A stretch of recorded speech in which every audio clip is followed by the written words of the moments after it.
En nuestro programa anterior mencionamos algo de lo que dice el versículo 19, y hoy vamos a continuar con este versículo, porque Juan nos dice algo que es de suma importancia aquí. Leamos el versículo 19. Salieron de nosotros, pero no eran de nosotros, porque si hubiesen sido de nosotros, habrían permanecido con nosotros, pero salieron para que se manifestase que no todos son de nosotros. Esto es algo en realidad solemne. Juan está diciendo que algunos habían hecho confesión de ser creyentes en aquel día. Ellos tenían todos los adornos y atavíos de ser un creyente y llevaban el nombre de creyentes. Se identificaban con las asambleas locales. Estas personas fueron bautizadas en el nombre del Padre, del Hijo y del Espíritu Santo. Fueron sumergidos en el agua. Participaban del pan y del vino en el servicio de la cena del Señor. Ellos hacían todo eso, pero debemos recordar que el Señor dijo de Judas, «El que mete la mano conmigo en el plato, ese me va a entregar». Allí mismo, en esa primera cena del Señor, se encontraba ese traidor Judas Iscariote, y él era identificado con el grupo. En el Evangelio según San Juan, capítulo 6, versículo 70, dice el Señor Jesús, «¿No os he escogido yo a vosotros los 12, y uno de vosotros es diablo?» Judas nunca fue otra cosa. Él se parecía a los apóstoles, se comportaba como uno de ellos, quizá hasta tenía el poder de hacer milagros y salía con los demás. Ellos no pudieron identificarle como una persona falsa, pero lo era. Es por eso que decimos que tenemos aquí una declaración muy solemne y muy seria. Se hace para nosotros en el presente. El Señor Jesucristo le dijo a un hombre muy religioso, «Tendrás que renacer». Él le dijo a Nicodemo esa noche que él vino a visitarlo, le dijo, de cierto te digo, que el que no naciere de nuevo, no puede ver el reino de Dios. Juan está diciendo aquí, salieron de nosotros, pero no eran de nosotros. O sea, se parecían a los demás hermanos, pero en realidad no lo eran. Y la prueba verdadera era la palabra de Dios. Creemos que esto debería provocar que cada creyente se preguntara, y no importa quién sea, y esto nos incluye a nosotros también, que estamos hablando ahora, y la pregunta es esta, ¿he enfrentado mis pecados en realidad a la luz de la cruz del Señor Jesucristo? ¿He llegado a Dios en arrepentimiento, confesando mi culpabilidad y reconociendo mi iniquidad? ¿Me he abandonado a Él y solamente a Él para mi salvación? ¿He evidenciado en mi vida el ser un alma de Dios regenerada? ¿Amo yo la palabra de Dios? ¿Quiero la palabra de Dios? ¿Es ella pan para mí? ¿Es eso comida para mí? ¿Es esto bebida para mí? ¿Amo yo a los hermanos? ¿Y amo al Señor Jesucristo? Estas son las cosas que cuentan, amigo oyente, y la palabra de Dios nos ordena particularmente acerca de esto. Creemos que es algo de suma importancia. Usted recuerda que el apóstol Pablo habla muy claramente, después de haber presentado la justificación por la fe, en palabras que no dejan lugar a dudas. Él dijo allá en su epístola a los Gálatas, capítulo 6, versículo 15, «Porque en Cristo Jesús ni la circuncisión vale nada, ni la incircuncisión, sino una nueva creación». Uno no se puede jactar siquiera de la gracia de Dios. Usted puede decir, yo no creo en la membresía de la iglesia, yo no creo en el bautismo, yo no creo en esas cosas. Bueno, estas cosas no valen nada si usted dice que no cree en ellas. El asunto es, ¿ha nacido de nuevo usted? ¿O es usted alguien que confía hoy en estas cosas? La pregunta de importancia ¿es usted una nueva creación en Cristo Jesús? Y usted recuerda que el apóstol Pablo, cuando se dirigía a los corintios, y algunos de ellos tenían razón de creer que quizá no eran hijos de Dios, él les dice en su segunda epístola a los Corintios, capítulo 13, versículo 5, «Examinaos a vosotros mismos si estáis en la fe, probaos a vosotros mismos. ¿O no os conocéis a vosotros mismos que Jesucristo está en vosotros, a menos que estéis reprobados?» ¿Sabe usted realmente si es un hijo de Dios? Es muy importante que un hijo de Dios conozca estas cosas. Veamos otro versículo, esta vez en la primera epístola a los Corintios, capítulo 16, versículo 13, donde dice, «Velad, estad firmes en la fe, portaos varonilmente y esforzaos». Amigo oyente, ¿cómo está comportándose usted con la vida cristiana? ¿Es usted en realidad un hijo de Dios? ¿Hay alguna evidencia en su vida de que usted es un hijo de Dios? No estamos hablando aquí de si usted ha cometido algún pecado, sino de lo que usted hace después de haber cometido un pecado. ¿Continúa haciéndolo? ¿Continúa usted con su pecado? Bueno, el hijo pródigo se metió en una pocilga, pero no continuó allí. Esa no era su dirección de residencia permanente. Si usted le hubiera escrito alguna carta unas 3 semanas o quizá meses después que estuvo allí, no le hubiera llegado a sus manos, a no ser que hubiera sido enviada a su nueva dirección, porque él ya no vivía allí permanentemente. Él iba a su propia casa. Él es un hijo de Dios. Después de haber pecado, se presenta ante Dios con lágrimas en sus mejillas, clamando a Él. Y si no hace eso, entonces no es un hijo de Dios. El hijo de Dios aborrece el pecado. Esta vida que nosotros tenemos hoy es algo que no es exacto. Tememos que haya muchos miembros de iglesias que han tomado la posición de que ellos son hijos de Dios porque están más activos que el comején en la iglesia y quizá con el mismo resultado. Pero para ilustrar esto, permítanos presentarle una pequeña historia, amigo oyente. La hemos oído en diferentes maneras, así que no sabemos cuál de ellas es la original, pero queremos compartir lo siguiente. Hace algunos años en Londres, en uno de los barrios bajos, vivía una mujer de Lampa, una prostituta. Tenía un hijo y ella había enfermado terriblemente, y esta mujer enferma tenía mucho temor porque sabía que estaba muriendo, de modo que envió a su hijo a buscar a un ministro, para que, según ella, le hiciera entrar al cielo.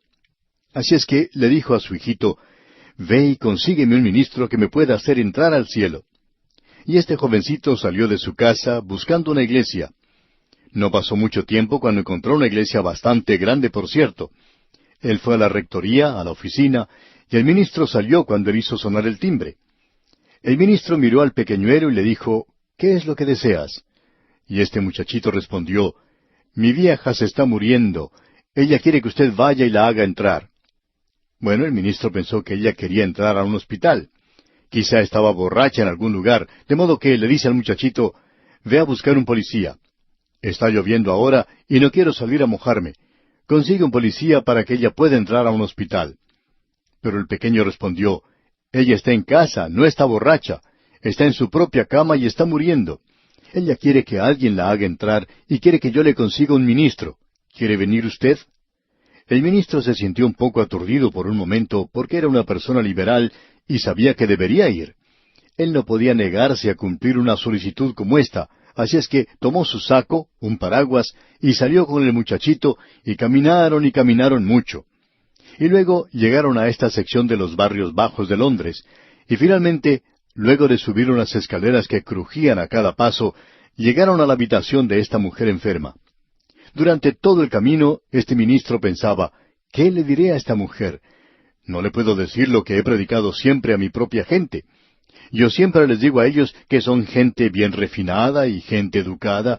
¿Y qué le puedo decir a esta mujer? No puedo decirle que se reforme, ya tendría que haberse reformado. Pero ahora ya es demasiado tarde. ¿Qué le puedo decir?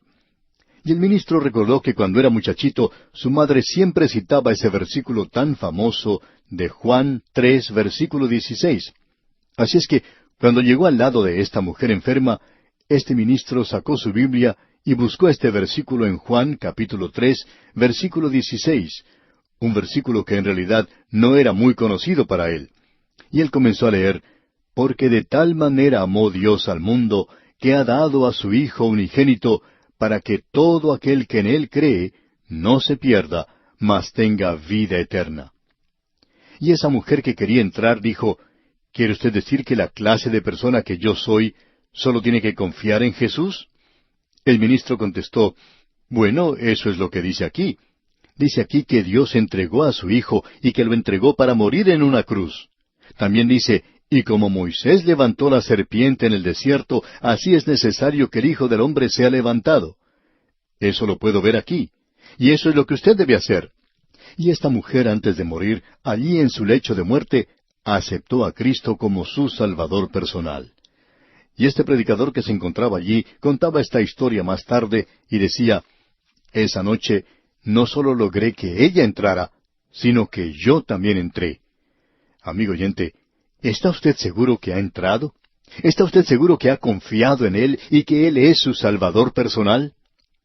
Sabemos que habrá algunas personas que van a escribirnos y decirnos, usted no tiene ningún derecho de hacer esa clase de pregunta, porque nosotros hemos sido miembros de la iglesia ya por 30 años.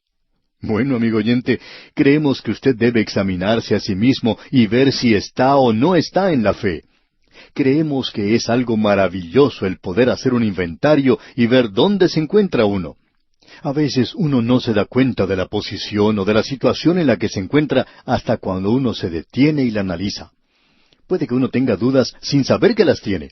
Puede pensar que está en una situación financiera cómoda, cuando en realidad se encuentra en deuda. Así es que es bueno de vez en cuando examinar nuestra condición. Amigo oyente, hay muchos creyentes que necesitan examinarse a sí mismos. ¿Se encuentra usted en realidad en la fe? ¿Confía usted realmente en Cristo? Quizá alguien diga, usted me está robando la seguridad de mi salvación. Amigo oyente, nosotros creemos en la seguridad del creyente, pero también creemos en la inseguridad de aquellos que creen ser creyentes. Creemos que es necesario examinarnos a nosotros mismos y ver qué clase de creyentes somos en realidad. Bueno, continuemos viendo lo que dice aquí el apóstol Juan en su primera epístola. El versículo 20 de este capítulo 2, que estamos estudiando, dice, «Pero vosotros tenéis la unción del Santo y conocéis todas las cosas». Ahora, ¿qué es lo que está diciendo aquí cuando habla de unción? Cuando habla de haber sido ungido, nosotros hemos sido ungidos, y eso es por medio del Espíritu Santo. Ya vamos a ver más adelante en este capítulo que existe esa función. El versículo 27 dice al comienzo, «Pero la unción que vosotros recibisteis de Él permanece en vosotros». Esto se refiere a la unción del Espíritu Santo. El Espíritu Santo mora en cada creyente verdadero, y el Espíritu Santo puede revelarles todas las cosas. El apóstol Pablo en su primera epístola a los Corintios capítulo 2 versículo 9 dice, «Cosas que ojo no vio, ni oído oyó, ni han subido en corazón de hombre, son las que Dios ha preparado para los que le aman, pero Dios nos las reveló a nosotros por el Espíritu». Así es que nosotros tenemos a alguien morando dentro de nosotros que puede revelarnos estas cosas que están en la palabra de Dios. Por tanto, tenemos la unción para que todos puedan tener la seguridad de su salvación. Y si usted quiere tratar las cosas con Dios de manera directa y honesta, usted puede pedirle que Él le ilumine, que le guíe. Usted le puede pedir esa seguridad que necesita. Leamos una vez más el versículo 20. «Pero vosotros tenéis la unción del Santo y conocéis todas las cosas». Estas son las cosas que usted debería conocer como hijo de Dios. Estas son potenciales. Ahora, esto no quiere decir que usted va a recibir de repente un doctorado en las cosas espirituales, sino que por el Espíritu Santo usted ha aceptado la palabra de Dios y a través de las experiencias enviadas por Dios, usted tiene la posibilidad, tiene el potencial de crecer en estas cosas. Muchos de los hijos de Dios crecen en gracia y en el conocimiento de Cristo. Uno se sorprende al ver algunas personas que han crecido de manera realmente sorprendente. El autor de estos estudios bíblicos, el Dr. J. Vernon McGee, cuenta que cuando él era estudiante en el seminario, en su primer año de estudios, allá en la última parte de la década de los años 1920, se le pidió que fuera a una iglesia bautista pequeña, en una sección del estado de Texas, en los Estados Unidos. Él dice que él fue y predicó 4 veces ese domingo y que nunca se olvidaría de esa experiencia. Él dice, ellos me dieron 30 centavos. Yo llevé a uno de mis amigos, un compañero de estudios, y cuando ya regresábamos él me dijo, «¿Por qué estás tan callado?» Yo le respondí, «¿Sabes? La ofrenda que recibí fue de 30 centavos». Él me dijo, «Bueno, ese fue un verdadero evento para ti. Esta probablemente será la única vez que te paguen exactamente lo que vales, 30 centavos. Yo le dije, pero es que eso tenía que ser distribuido entre los 4 mensajes que prediqué. Pero por lo menos me dieron almuerzo ese día en una de las casas. Había allí una anciana a quien todos llamaban abuela. Había unas 20 personas allí, y yo no creo que ella era la abuela de todos ellos. El caso es que ella no sabía leer ni escribir. Ella me dijo que había venido a esa región en uno de esos carromatos con toldo en que viajaban los colonizadores americanos cuando ella era bien joven, y contaba que ella cargaba de munición el rifle del esposo cuando él peleaba contra los indios de esa zona. Ella había sido una verdadera colonizadora, pero nunca aprendió a leer ni a escribir. Pues bien, continuó el doctor Magee, me pidieron que le leyera algo a esta abuela, ya que ella no podía ir a la iglesia. Así es que yo, siendo un estudiante del primer año de seminario, pensé que le daría el beneficio de mi vasto conocimiento de la Escritura, que a propósito no era tan vasto. Pensé en tomar algo fácil y familiar. Así es que abrí mi Biblia en Juan, capítulo 14, y comencé a leerlo. Y a medida que iba leyendo, yo quería explicárselo a la abuela. Después de todo, ella no sabía leer ni escribir, y yo pensé que yo podía ayudarle.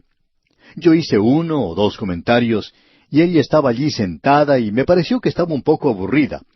Pero después de unos pocos minutos, ella dijo, «Joven, ¿ha notado usted alguna vez esto y esto?» Francamente, ella hizo un comentario para resaltar algo del pasaje que yo ni siquiera había oído antes. En efecto, no había ningún profesor en el seminario que hubiera mencionado eso en cuanto a ese pasaje de la Escritura. Y antes de terminar ese capítulo, ella estaba hablándome y yo estaba escuchando. Y este amigo mío que había venido conmigo estaba sentado allá en una esquina de la habitación y yo sabía que él me iba a decir algo en cuanto a eso más tarde. Así es que, cuando íbamos de regreso esa noche, él hizo otro comentario. Él dijo, «Oye, ¿de veras que fuiste de ayuda para la abuela hoy?» Yo le respondí, «¿Dónde crees tú que esa anciana aprendió tanto sobre Juan 14?» Su respuesta fue, «¿No se te ocurre que tal vez el Espíritu Santo fue su maestro? Tal vez tú y yo hemos estado escuchando al maestro equivocado». Hasta aquí el relato del doctor Magee. Amigo oyente, necesitamos dejar que el Espíritu Santo sea nuestro maestro.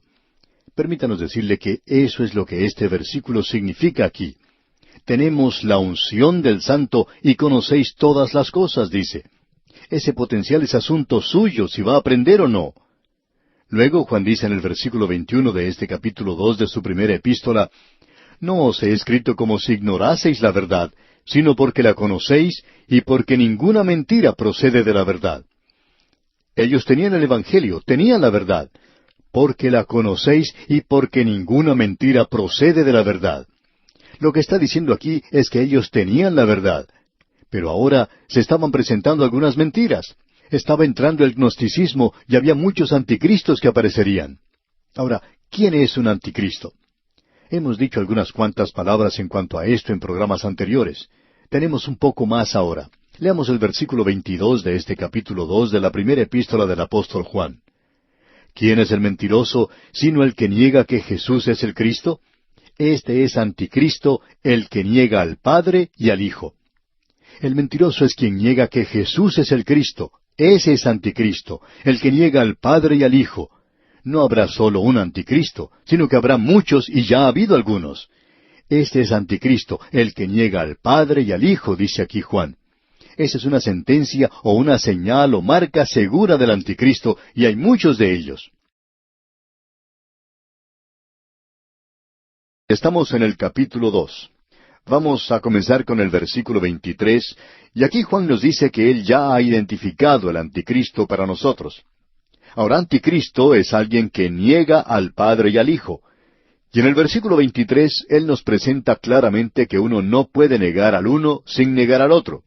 Amigo oyente, la deidad de Cristo es algo esencial para su salvación, porque si Él no es Dios hecho hombre, que murió en la cruz hace más de 2000 años, tampoco puede ser su Salvador.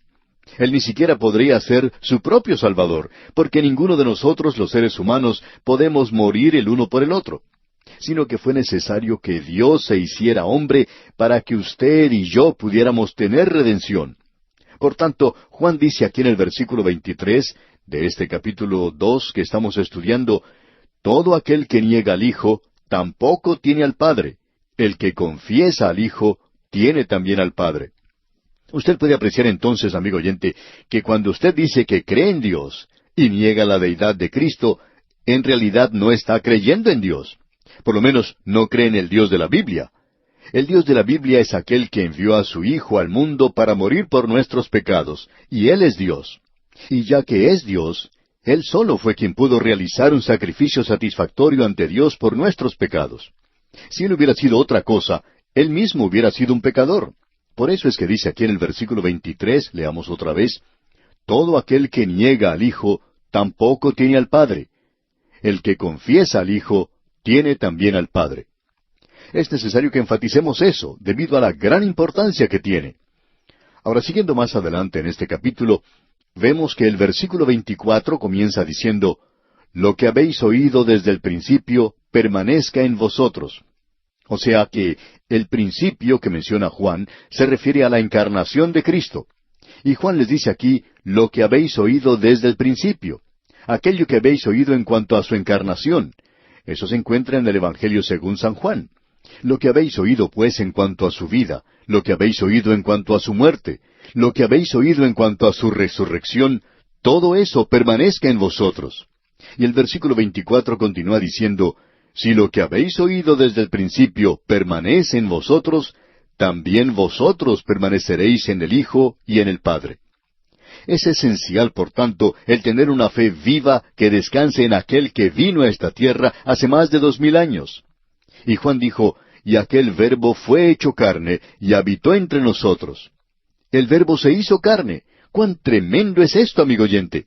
A Dios nadie le vio jamás. El unigénito Hijo que está en el seno del Padre, Él le ha dado a conocer. Así es que nosotros podemos saber en cuanto a Dios, porque Dios se ha hecho hombre, y esa es la única manera en que usted y yo podemos saber en cuanto a Dios.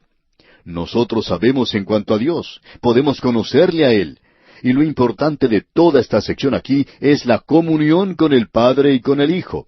El énfasis aquí no está en tener una vida en Cristo por medio de la fe en Él, sino que es ahora el tener comunión y disfrutar de esa comunión con Él. Sigamos adelante. El versículo 25 de este capítulo 2 de la primera epístola del apóstol Juan dice, «Y esta es la promesa que Él nos hizo, la vida eterna».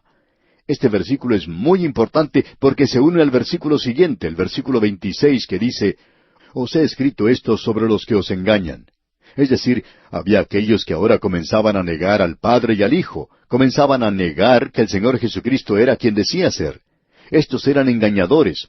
Algunos de ellos eran profesores. Juan dice, «Aquello a lo cual es necesario asirse, aquello de lo cual es necesario agarrarse es esto, que Dios prometió a cada uno de nosotros vida eterna si depositamos nuestra confianza en Cristo».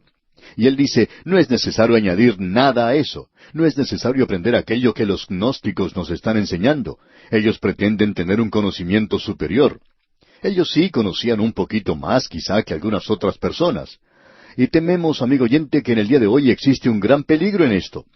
Hay muchas personas que están asistiendo a clases bíblicas y existe entonces el peligro de llegar a creer que uno es un super santo, superior a los demás. En cierta ocasión, una señora conversaba con su pastor. Era una creyente muy buena, por cierto, y hablaba en cuanto a esto de asistir a las clases bíblicas. Y en realidad no fue muy halagador lo que dijo. Ella estaba asistiendo a algunas clases bíblicas, que por cierto son muy buenas. Esperamos, amigo oyente, que no nos malentienda, ya que no las estamos criticando. Pero esta dama estaba adoptando una actitud de superioridad en cuanto a su esposo, como si ella supiera más de lo que él sabía, y que ella era en realidad la que podía enseñarle a él. Y la verdad era que no era así. Lo que ocurría es que su esposo no podía asistir a tantas de esas clases de enseñanza bíblica de la misma manera en que ella lo podía hacer. Pero la actitud que ella había adoptado tenía cierto efecto en la vida del esposo. Así es que existe ese peligro, amigo oyente, el peligro del gnosticismo en el presente, de profesar el tener un conocimiento superior y quizá una experiencia superior, y entonces uno llega a ser un santo superior, uno de esos supersantos, que no hay nadie como usted en su clase. Esa es una posición muy peligrosa, porque cuando uno llega a tener un conocimiento de Cristo y comienza a crecer en la gracia y el conocimiento de Él, uno tiene la misma experiencia que tuvo Juan el Bautista. Juan el Bautista dijo, «Es necesario que Él crezca, pero que yo mengüe». Y creemos que si un hombre es honrado consigo mismo cuando estudia la palabra de Dios, y vamos a tener que hacer aquí una confesión personal a usted, y esperamos que no la divulgue, solamente lo decimos aquí por radio y esperamos que lo mantenga en familia. Pero una de las cosas que nos molesta un poco en nuestro estudio de la palabra de Dios es que no nos revela cuánto sabemos, sino que nos revela cuánto no sabemos y lo deplorablemente ignorantes que somos. Y cuando damos una mirada retrospectiva a nuestro ministerio y vemos las cosas que estamos estudiando ahora en la Biblia, nos damos cuenta que no sabíamos tanto como pensábamos que sabíamos. Hablando honestamente, amigo oyente, hemos encontrado muchas cosas que pensábamos que ya conocíamos antes, pero hemos descubierto que no las conocíamos para nada. Hay un campo vasto de conocimiento en el día de hoy para el Hijo de Dios, y nos corresponde a nosotros este asunto de llegar a conocer a Cristo a través de su palabra. Tenemos que hacer de esto algo serio y darle una importancia primordial en nuestras vidas. Eso es de suma importancia y es lo que en realidad nos está diciendo Juan en este capítulo. Él dice, yo no quiero que ustedes lleguen a ser unos santos superiores. Yo quiero que ustedes se apoyen, descansen en estas cosas. Ahora él está entrando en un área donde va a decirles de manera muy directa que si conocen a Cristo como Salvador, deben mantenerse asidos de eso. Pero ahora ustedes van a tener comunión con Él y con el Padre, y van a tener esa comunión con los demás creyentes. El versículo 27 dice, pero la unción que vosotros recibisteis de Él permanece en vosotros, y no tenéis necesidad de que nadie os enseñe. Así como la unción misma os enseña todas las cosas, y es verdadera y no es mentira, según ella os ha enseñado, permaneced en Él. Lo importante de notar aquí es que Juan no está diciendo que nosotros no necesitamos a los maestros. Nosotros necesitamos a los maestros. De lo contrario, el apóstol Pablo, por cierto que estaría equivocado en lo que dice en su epístola a los Efesios, cuando él declara que Dios le ha dado a la iglesia ciertos hombres que tienen dones. Algunos para enseñar, otros para ser evangelistas, otros para ser pastores que puedan ministrar a la gente. Él ha dado esto a la iglesia para edificar al cuerpo de los creyentes. Y creemos que eso es importante. Nosotros todos necesitamos escuchar lo que los buenos maestros tienen que decir. El autor de estos estudios bíblicos, el Dr. J. Vernon McGee, compartió en una ocasión que hubo hombres de Dios que se cruzaron en su camino y que algunos de ellos fueron los responsables de su decisión de entrar a servir en el ministerio de la palabra de Dios. Él dijo que en el estudio de grabación donde él preparaba sus programas, tenía una fotografía donde aparecen 4 hombres que fueron de mucha influencia en su vida. Contó que uno de ellos se llamaba Joe Ball, que vivía en la ciudad de Nashville, Tennessee, que era un laico, y que cuando nadie parecía estar interesado en un jovencito que quería estudiar para prepararse para el ministerio, este hombre se interesó y fue él quien le ayudó a conseguir un trabajo para poder ir a la universidad, quien le consiguió un crédito para entrar al colegio y al seminario, y quien siguió su ministerio y fue parte de la congregación que él pastoreó por 3 años. Un hombre maravilloso por el cual el Dr. McGee agradecía a Dios. A su lado estaba el Dr. J. S. Arlen, quien fue uno de aquellos grandes predicadores que uno tiene oportunidad de escuchar. Junto a él estaba el Dr. Louis Sperry Chafer, fundador y primer presidente del Seminario Teológico de Dallas. Cuando el Dr. McGee lo escuchó predicar, se entusiasmó para dedicarse al ministerio y pensó que eso era lo que él quería hacer. Y al final se encontraba en la fotografía una de las personas más inteligentes que el Dr. McGee hubiera conocido, el Dr. Albert Dudley.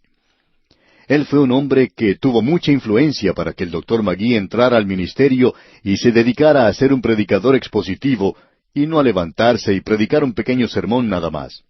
Él dijo que le daba gracias a Dios por cada uno de estos hombres. Así es que el apóstol Juan no está diciendo aquí que estos no son algo esencial. Él está diciendo aquí que esto es algo importante para los hijos de Dios. Leamos seguidamente el versículo 27 del capítulo 2 de la primera epístola del apóstol Juan. Pero la unción que vosotros recibisteis de Él. Antes habíamos visto esto cuando estábamos hablando de la unción del Santo, la unción del Espíritu Santo, el ungimiento del Espíritu Santo. Ese es uno de sus ministerios. El Espíritu Santo es nuestro Maestro. Él puede guiarnos a toda verdad. El Señor Jesucristo, el gran Maestro, dijo en Juan 14:26, Mas el Consolador, el Espíritu Santo, a quien el Padre enviará en mi nombre, Él os enseñará todas las cosas, y os recordará todo lo que yo os he dicho. Y en Juan 16:13 dijo, Pero cuando venga el Espíritu de verdad, Él os guiará a toda la verdad, a todo lo que usted pueda contener y a todo lo que yo pueda contener. Bien, debería llegar el día cuando usted y yo podamos ponernos firmes en nuestros pies en cuanto a la palabra de Dios se refiere, y dar una razón, como dice el apóstol Pedro, ante todo el que os demande razón de la esperanza que hay en vosotros. Nosotros debemos ser capaces de hacer eso. Existe un gran peligro en cuanto a esto, y queremos decirlo muy cuidadosamente. Sabemos que hay personas que han estado estudiando 30 años de clases bíblicas, estudiando la Biblia, pero nunca llegan a ningún lugar. Ellas son las que hacen que los maestros bíblicos tengan mala reputación. Uno los puede ver en las conferencias bíblicas, uno los puede ver por muchos años y hoy se encuentran en el mismo lugar que estuvieron hace unos años atrás. Es como lo que dijo Pablo a Timoteo, mujercillas cargadas de pecado. Estas siempre están aprendiendo y nunca pueden llegar al conocimiento de la verdad. Parece que no arriban nunca. Siempre tienen su Biblia y siempre están escribiendo notas, pero nunca aprenden nada. En cierta ocasión una dama se acercó al predicador en una conferencia y le hizo la misma pregunta que le había hecho 25 años antes en otra conferencia. Ella tenía un cuaderno de apuntes y estaba apuntando todo allí, siempre aprendiendo, pero no arribaba nunca. Es decir, que uno debe llegar a un punto donde el Espíritu de Dios sea nuestro maestro. ¿Cuántas veces al estudiar la palabra de Dios usted le pide al Espíritu de Dios que le enseñe y le guíe? Y si usted no comprende la primera vez, arrodíllese y dígale al Señor, no entiendo esto. Dígale, no puedo comprender lo que dice. Tú puedes aclararlo. Yo quiero que esto sea algo real y verdadero para mí. Esto es importante y es lo que Juan está diciendo aquí en el versículo 27. Pero la unción que vosotros recibisteis de Él permanece en vosotros y no tenéis necesidad de que nadie os enseñe. Ahora hay ciertas cosas que el Espíritu de Dios puede hacer real ante usted. Leamos la segunda parte de este versículo 27 del capítulo 2 de la primera epístola del apóstol Juan. Así como la unción misma os enseña todas las cosas, y es verdadera y no es mentira. Y esa es la razón por la cual el Señor Jesucristo podía decir, porque se levantarán falsos cristos y falsos profetas, y harán grandes señales y prodigios, de tal manera que engañarán, si fuere posible, aún a los escogidos. Pero nunca es posible engañar a los escogidos. El anticristo no engañará a los escogidos que han quedado en la tierra en ese entonces. Hoy el anticristo no puede engañarle. El Espíritu de Dios puede ser su maestro, y esto es de gran consuelo. Nosotros debemos probar a cada maestro que escuchamos. Pídale al Espíritu Santo que le ayude a comprender si lo que estamos diciendo aquí es la verdad de Dios. Pasemos ahora al versículo 28. Y ahora, hijitos, permaneced en Él, para que cuando se manifieste tengamos confianza, para que en su venida no nos alejemos de Él avergonzados. Esto es en cuanto a la comunión. Debemos repetir esto. El permanecer en Él es el vivir en comunión con el Señor Jesús. Eso es lo que quiere decir permaneced en Él.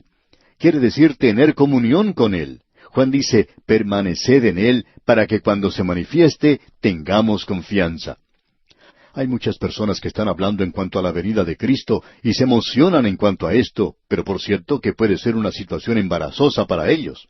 Si ellos no tienen ninguna confianza en Él, van a pasar vergüenza ante Él cuando venga. ¿Por qué? Bueno, a causa de sus vidas. El Señor Jesucristo dice, He aquí yo vengo pronto, y mi galardón conmigo, para recompensar a cada uno según sea su obra. Ellos van a estar buscando su recompensa, y algunos descubrirán que no tienen ninguna. Como dice el apóstol Pablo allá en su primera epístola a los Corintios, capítulo 3, versículo 15. Si la obra de alguno se quemare, él sufrirá pérdida, si bien él mismo será salvo, aunque así como por fuego. Algunos van a ser salvos como por fuego. Sus obras serán consumidas por el fuego porque sólo han sido heno y hojarasca. Es importante tener una vida que encomiende el Evangelio. Y lo que Juan dice aquí es lo mismo que había dicho Pedro, que una falsa doctrina y una falsa vida van juntas, y que una doctrina verdadera y una vida verdadera van juntas. De vez en cuando uno escucha en cuanto a algunos de los líderes de algún culto, y se entera que esta persona tiene problemas porque es culpable de adulterio, porque es culpable de apoderarse del dinero que no le pertenece, o de hacer esto o aquello. ¿Por qué? Porque la falsa doctrina lleva a una falsa forma de vivir, mientras que la doctrina verdadera lleva a una forma de vivir verdadera. No hay nada que pueda afectar su vida tanto como el conocimiento de que usted puede estar en la presencia de Cristo y rendir cuentas de lo que ha hecho. Cada creyente se presentará ante el tribunal de Cristo, y Pablo dice, porque es necesario que todos nosotros comparezcamos ante el tribunal de Cristo, para que cada uno reciba según lo que haya hecho mientras estaba en el cuerpo, sea bueno o sea malo. Debemos recalcar que el asunto de la salvación ya está arreglado, porque nosotros todavía estamos en su presencia como sus hijos, y no es asunto de si estamos salvos o perdidos, sino que es asunto de si vamos a recibir o no una recompensa, si vamos a recibir o no reconocimiento. Habrá algunos que no van a recibir ni recompensa ni reconocimiento. Pablo dice, conociendo pues el temor del Señor, persuadimos a los hombres. El rapto de la iglesia no va a ser un evento muy emocionante para muchos creyentes a causa de la clase de vida que han vivido aquí. El versículo 29 dice, si sabéis que Él es justo, sabed también que todo el que hace justicia es nacido de Él. Y esa es la prueba final. Esta es la prueba que se hace para saber si algo es genuino o no. Y el resultado es exacto cada vez que se aplique. La palabra de Dios es la prueba verdadera. En efecto, lo que Juan está diciendo es que los hijos de Dios se parecen al Padre. Ellos salen como su Padre. Si no salen como su Padre, es porque no son hijos del Padre. Es así de sencillo. Quisiéramos dar una mirada retrospectiva al capítulo 2, el cual acabamos de concluir, ya que este es uno de los grandes capítulos de la Biblia. Cierto estudiante de seminario preguntó en cierta ocasión, ¿cuáles eran, según nuestra opinión, los 10 capítulos más grandes de la Biblia? Bueno, la verdad es que no se puede contestar mencionando específicamente 10 capítulos, porque habrá algunos que se quedan por fuera, si uno solo escoge 10.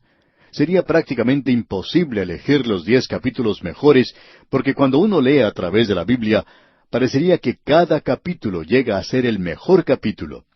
Y en esto debemos incluir al capítulo 2 de la primera epístola del apóstol Juan, porque este es uno de los grandes capítulos de la Biblia.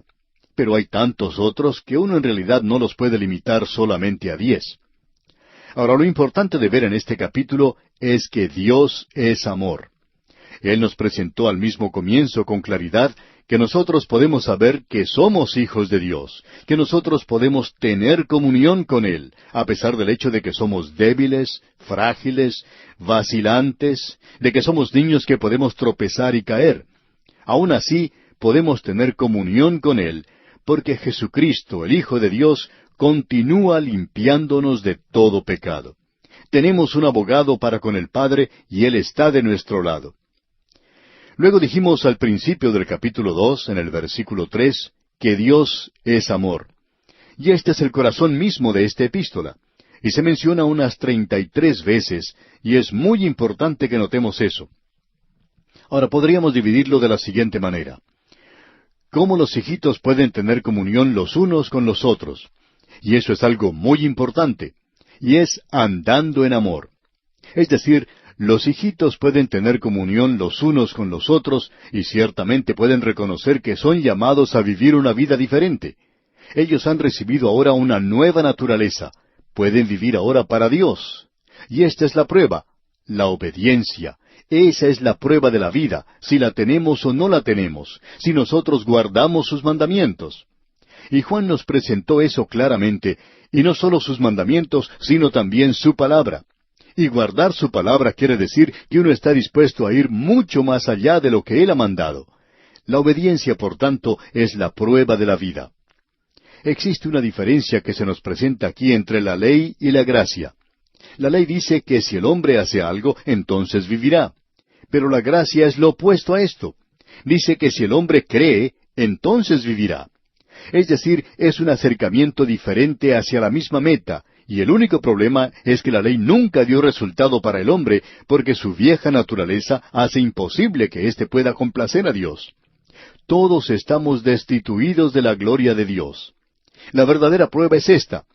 ¿Me deleito yo en la voluntad de Dios? ¿Amo sus mandamientos? Si usted es un hijo de Dios, entonces tiene una nueva naturaleza. Ahora usted quiere complacerlo a Él. Alguien lo expresó de la siguiente manera. Mis viejos amigos, que les vaya bien. No puedo ir con ustedes al infierno.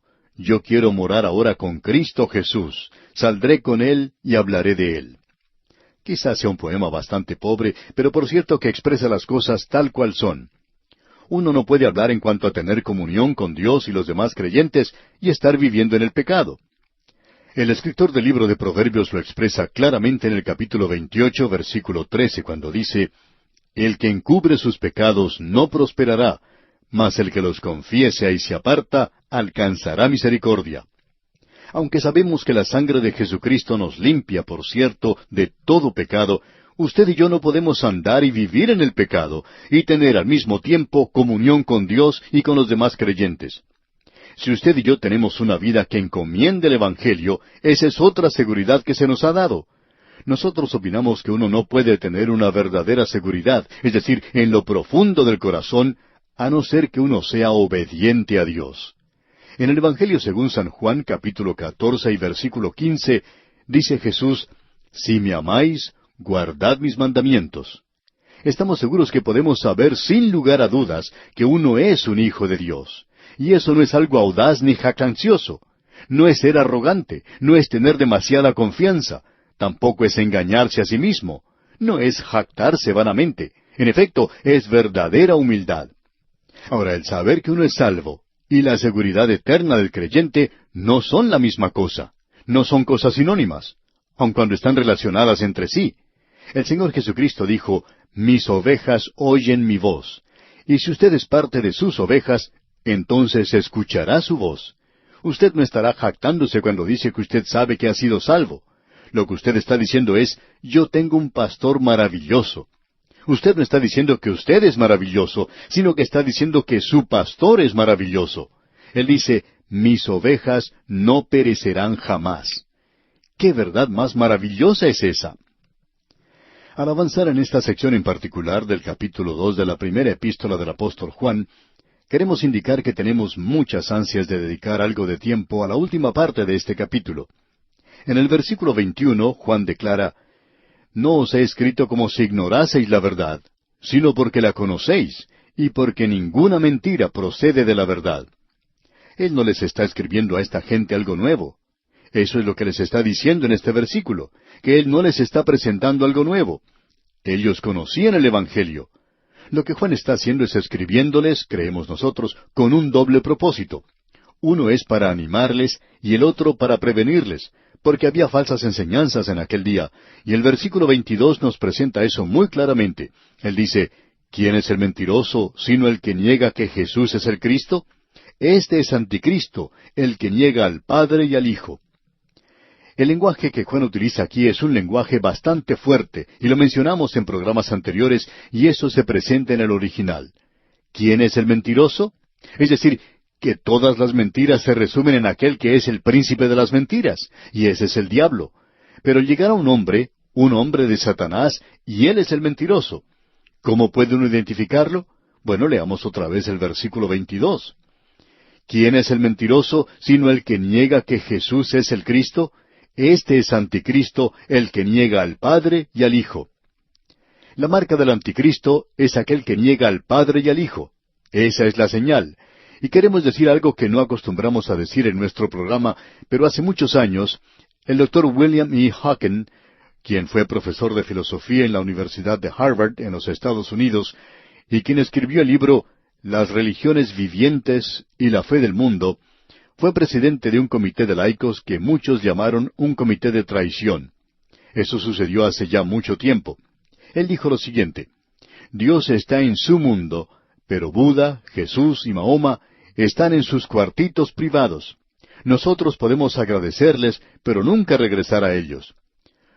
Usted puede apreciar que esa es una negación directa de la deidad de Cristo, y que cuando este profesor niega al Hijo, niega también al Padre, porque el versículo 23 nos dice, todo aquel que niega al Hijo tampoco tiene al Padre. El que confiesa al Hijo tiene también al Padre. Uno no puede negar a Jesucristo y luego aceptar a Dios y decir, sí, yo creo en Dios. Amigo oyente, usted no puede hacer eso. La palabra de Dios no permite que uno pueda hacer eso. Y esa es la razón por la cual nosotros no hacemos muchas declaraciones en cuanto a hombres del pasado. En cierta gran iglesia se publicó la siguiente noticia: quien quiera que usted sea y está adorando aquí, cualquiera que sea su fe en la cual usted ha nacido, cualquiera que sea el credo que usted profesa, si usted entra a este santuario para buscar a Dios en el cual usted cree, o rededicar su vida al Dios que usted cree, es usted bienvenido. Y luego continúa diciendo muchas cosas en cuanto a la paz y a la paternidad de Dios. Esto es suficiente como para causarle náuseas a uno, así que no queremos saber más. Quizá parezca algo muy florido y dulce, que apela al hombre natural, pero esto es lo que quiere señalar Juan. Juan dice que tenemos que tener cuidado con esto. Él dice que este es el anticristo, que es un mentiroso. Y aquel que niega al Señor Jesucristo es un anticristo que niega al Padre y al Hijo. Cuando usted niega a uno, está negando al otro, y él lo presenta aquí muy claramente. Vamos a hablar más adelante en cuanto al anticristo, porque hay dos referencias más en cuanto a él en este libro de Juan. Debemos decir que Juan es el único que usa este término anticristo. Y Juan en el versículo 24 nos dice lo siguiente: lo que habéis oído desde el principio permanezca en vosotros. Si lo que habéis oído desde el principio permanece en vosotros, también vosotros permaneceréis en el Hijo y en el Padre. Eso fue lo que cambió la vida de un hombre que escuchó hablar de esto en nuestro programa radial hace muchos años, y en ese mismo momento él aceptó a Cristo como su Salvador personal. Dios le colocó en una posición de liderazgo en un centro de ayuda a los soldados, uno de los mejores del mundo. Y este hombre fue literalmente el responsable de guiar a miles de marineros y soldados a los pies del Señor Jesucristo a través de los años. Le damos gracias a Dios por esto, porque esa es la verdadera prueba.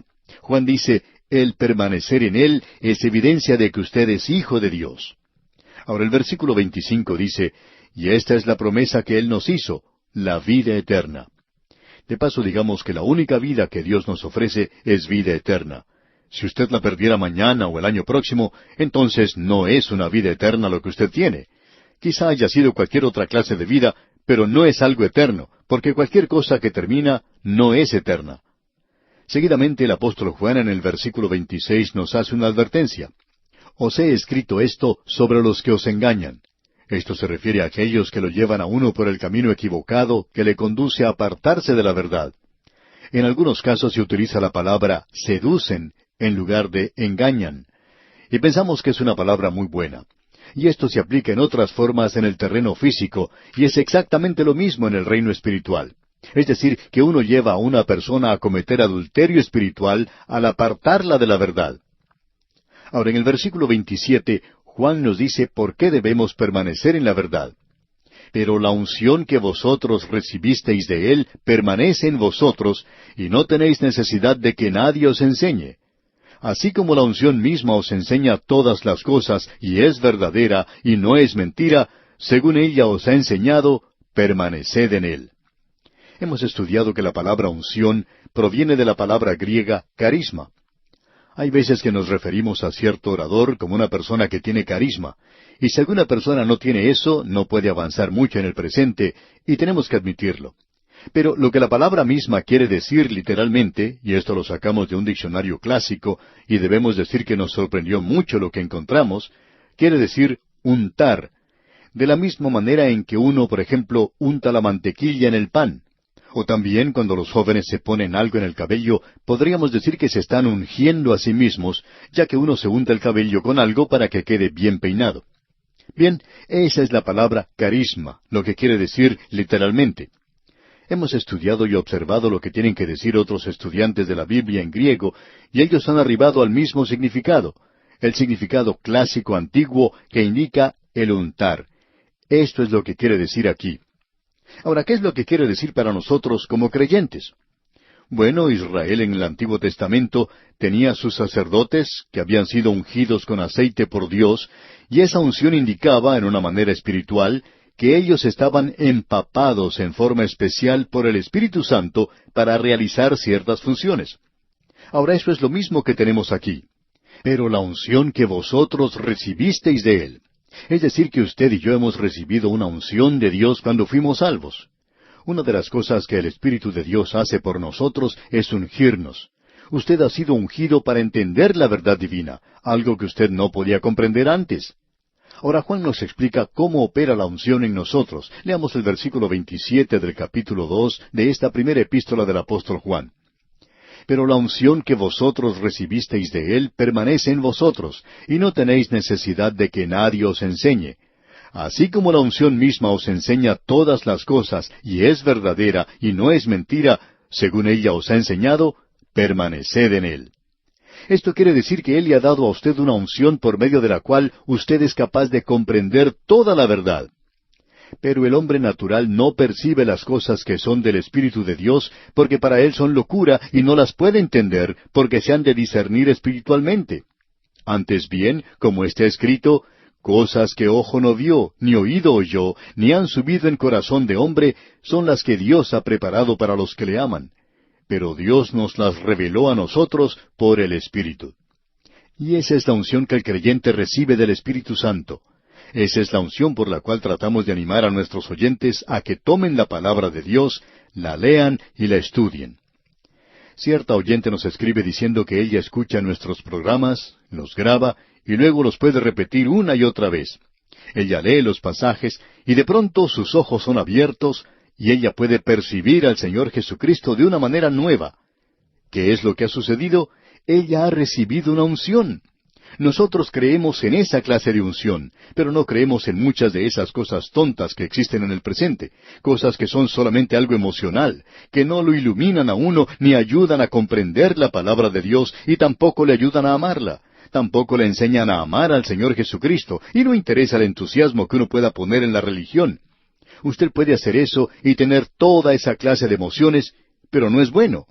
Es iluminación lo que necesitamos. El apóstol Juan nos alerta ahora en el versículo 28, «Y ahora, hijitos, permaneced en él, para que cuando se manifieste tengamos confianza, para que en su venida no nos alejemos de él avergonzados». Aquí no tenemos algo imperativo, sino que es en realidad indicativo. Lo que el apóstol Juan está diciendo en este versículo y a través de todo este capítulo es presentando claramente que aunque nosotros podamos tener esa unción, no llegamos a saber cuándo viene el Señor Jesús. Esa es una de las cosas que Él se ha reservado para sí mismo.